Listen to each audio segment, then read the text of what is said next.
On passe à la deuxième partie, un peu plus rapide cette fois-ci parce qu'on a compris la stratégie. Là, cette fois-ci, on va inverser les unités de volume et on va passer de litres, du monde des litres. Donc, quand je dis monde des litres, c'est centilitres, millilitres, décalitres, tout ça. On va passer en tout ce qui est le monde des mètres cubes. Alors, les questions. Vous avez 0,0082 décalitres. Ok, là, encore une fois, on va aller d'abord aller chercher les litres. Dès qu'on aura le nombre de litres, eh bien, on passera en décimètres cubes. D'accord? C'est ce qu'on avait dit tout à l'heure dans la partie 1. Eh bien, on passait de ce monde-là à ce monde-là en prenant cette passerelle-là. D'accord? Un espèce de pont pour passer de ce monde-là à ce monde-là. Là, c'est pareil, on passera de litres à décimètres cubes. Donc, on va d'abord s'occuper de ce nombre-là. Donc, ce nombre-là, pareil, comme d'habitude, 0, c'est le chiffre des unités qui est ici. Donc, celui-là, eh ben, on va le mettre dans la colonne des calitres. Là, avec une seule colonne, forcément, il n'y a pas d'hésitation à avoir. 82. Ok, ça, c'est mon nombre. Okay, donc là, du coup, j'ai 0 qui allait ici, 0,082. Et ce qui m'intéresse, c'est le nombre de litres. Là, pareil, la virgule au début était ici, 0,0082. Là, si je veux avoir le nombre de litres, eh ben, il faudrait que je mette ma virgule ici. Donc, celui-là, ça ne sert plus à rien, celui-là, ce 0-là. Donc, je peux juste écrire 0, qui est ici, celui-ci, 0,082. 0,082. Donc ça correspond en gros à 0,082 litres. Et dès que j'ai exactement le même nombre de litres, j'ai exactement le même nombre en décimètres cubes. Ok, donc ce nombre-là, pareil, je vais le replacer dans mon tableau, bien proprement, correctement. Donc là, ce chiffre des unités, vous allez le placer dans la colonne de droite de décimètres cubes, comme tout à l'heure, 0, et je complète vers la droite ou vers la gauche s'il y a d'autres chiffres. Ok, donc ce 0-là, c'est les chiffres des unités. Dans la colonne décimètres cubes, s'il y a 3 colonnes, on prend à droite. Et là, on vous demande quoi? On vous demande des centimètres cubes. Et bien là, on est bon. On a déjà notre nombre, parce que là, il n'y avait pas besoin de compléter.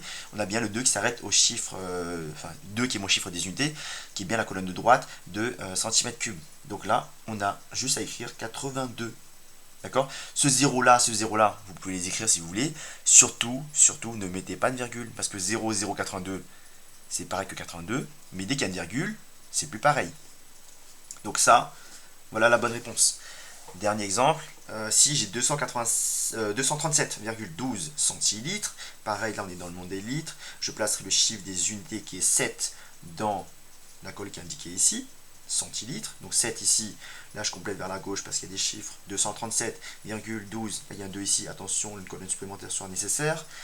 Là pareil, ne placez pas de virgule, d'accord, ne placez pas la virgule, donc là ça fera, la virgule, je devrais la décaler vers la gauche cette fois-ci pour retrouver mes litres. Parce que c'est à partir du litre que là on prend le tunnel de déportation pour arriver ici.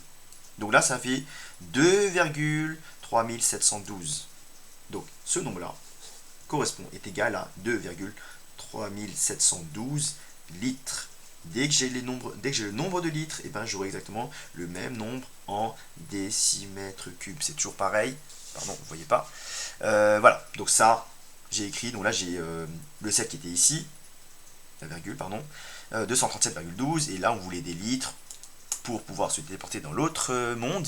Donc là, j'ai 2,3712 que j'ai écrit ici en litres, et ça sera exactement le même nombre en décimètres cubes.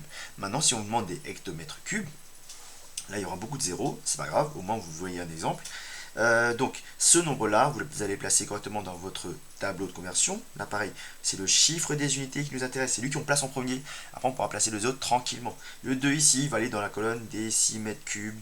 Comme il y a 3 colonnes, on prendra la colonne de droite tout le temps, tout le temps, tout le temps. Hop. Voilà, j'ai écrit les chiffres dans le bon ordre, ok, ça c'est bon. Et là on veut des hectomètres cubes. Donc là il faudrait compléter jusqu'à la colonne hectomètres cubes. Comme il y a 3 colonnes, on va s'arrêter à la colonne de droite. Donc là il faudra mettre 1, 0, 2, 3, 4, 5, 6, 7, 8 et 9. C'est un peu long, mais au moins c'est facile. Donc là, pour aller récupérer ce nombre-là, c'est pas trop compliqué. Donc il faut absolument que ce 0 là soit le chiffre des unités. Si ce 0 là est le chiffre des unités, je mettrai ma virgule ici, juste après, à droite du premier 0. Donc je vais écrire ça. Ça fait 0, 1, 2, 3, 4, 5, 6, 7, 8. 1, 2, 3, 4, 5, 6, 7, 8. Et j'écris mon nom et j'ai terminé. mètres cubes. Voilà mon résultat.